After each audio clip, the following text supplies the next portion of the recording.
channel. Kung bago ka na dito, huwag ikalimutang i-like, share, at i-subscribe. Ngayong araw ay pag-uusapan natin ang isang bagay na siguradong hawak mo ngayon habang nanonood ka nito. Ano yun? Itong cellphone. Damn! Alamin natin kung ano ay kabubuti at hindi kabubuti nito sa paggamit ng cellphone sa araw-araw nating buhay. Game na ba? Okay, let's go. Tara na. Number 1. Komunikasyon. Isa sa pinakamalaking advantage ng cellphone ay komunikasyon talaga. Kahit saan, kahit kailan, pwede kang tumawag, pwede kang mapag-text, pwede kang mag-video call. Lalo na sa mahal mo sa buhay na OFW, or mga kaibigan mong nasa ibang bansa, or malayo, nasa ibang probinsya. Alam mo yun, instant connection agad. Nice. Number 2. Impormasyon sa isang click lang. Naaalala niyo pa ba yung bagay na kailangan pa natin pumunta ng library para lang makapag-research or kung ano mo gusto mong malaman sa assignment mo. Ngayon, isang Google na lang. Pwede natin mahanap lahat ng pwede natin hanapin. Kung gusto mong mag-aral about sa math, search mo lang about math. Kung gusto mong malaman kung anong direction kung saan mo gusto pumunta, open mo lang yung Google Maps. Malalaman mo lahat sa cellphone na to. Kasi, halos nandito na lahat talaga eh. Like, kung anong kailangan mo, i-search mo lang, titignan mo lang. Ayun na yun, tapos na. Pangatlo, libangan at entertainment. Kung feeling mo bored ka, wala kang magawa sa buhay, pwede kang manood sa YouTube, pwede kang mag-scroll sa Facebook, pwede kang manood ng Netflix o sa TikTok. Ako, personally, ang lang kong ginagamit ay TikTok sa cellphone na to. Kasi, short lang yung video, tapos nakakatawa naman siya. Ayun. Paminsan may kanta, may mga memes, paminsan nag-Facebook ako. Ayun, wala lang. Pag no-bored ako, ito lang gamit ko. Napapasaya naman ako nito eh. So, ayun na, napag-usapan natin yung advantage ng cellphone na to. Siyempre, malaking tulong talaga to para sa akin. Sa araw-araw, kailangan ko talaga to. Pero ano naman yung mga disadvantage ng cellphone natin sa paggamit natin araw-araw? Number 1. Number 1 is pagka-addict or depende. Masyadong pagkakadepende sa cellphone na to.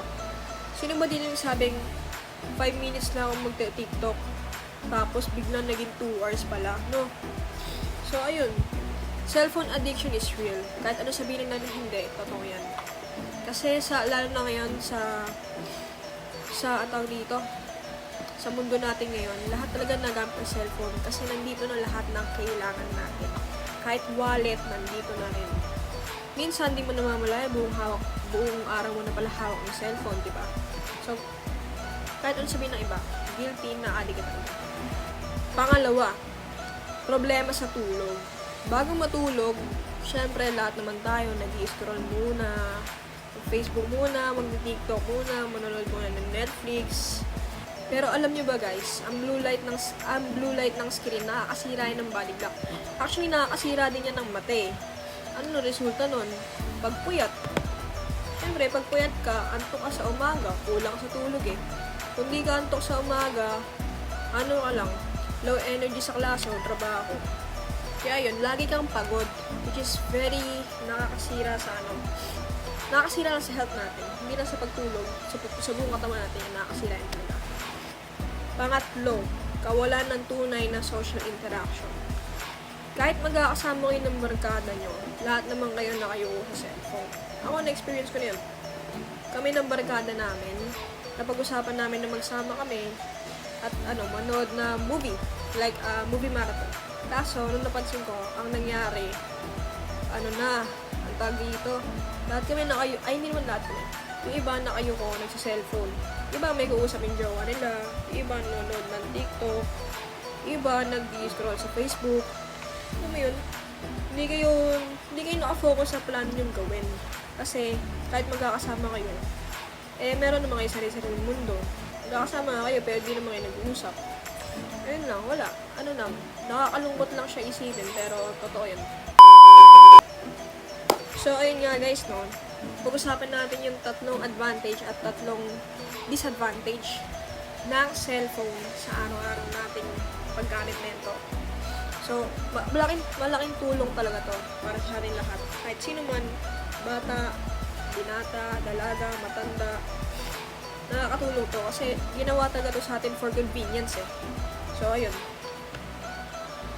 Malaking tulong siya at the same time, masyado natin itong inaabuso to the point na nagkakaroon tayo ng disadvantages. Like yung mga sinabi ko kanina, sa pagiging addict, yung pagkakaroon ng problema sa tulog, tapos yung kawalan ng social interaction. Lahat naman yung pwedeng maayos eh. Kung marunong lang tayo gumamit ng tama.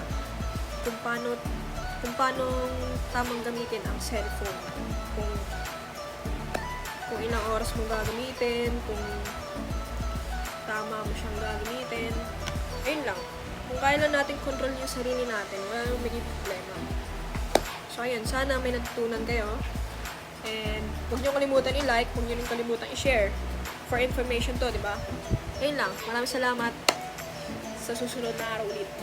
Thank you.